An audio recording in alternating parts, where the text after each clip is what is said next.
आजचे आमचे अध्यक्ष श्री संजय जगताप यांना विनंती करतो की आजचे मेंटॉर श्री सचिन बोर सरांचा योग्य तो सन्मान करावा।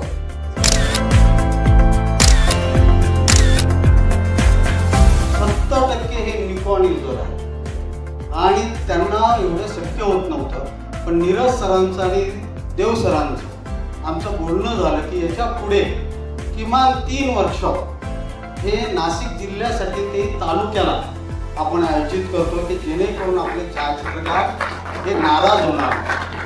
असोसिएशनचं कार्य आज तुम्ही सगळे बघताय किंवा पूर्ण महाराष्ट्रभर किंवा भारत बघतो। सचिन सर कसे मोठे आहेत की आज ते आपल्यासाठी निकॉन कंपनीकडून AI आणि वेळीचं वर्कशॉप घेत आहेत आणि त्यांच्या संगमनेरमध्ये कर्णबधीर आणि मूकबधीर जी मुलं आहेत त्यांच्या शाळेत जाऊन जवळजवळ 2 तासाचं वर्कशॉप त्यांनी त्यांच्यासाठी घेतला। फोटोग्राफी कारण तुम्ही सगळे आलात म्हणून याला ती रंगत आहे आणि म्हणून आम्ही इथे काहीतरी माईकवरती बोलू शकतोय, त्याच्यामुळे स्वतःसाठी जोरदार टाळ्या वाजवा। खूप खूप धन्यवाद।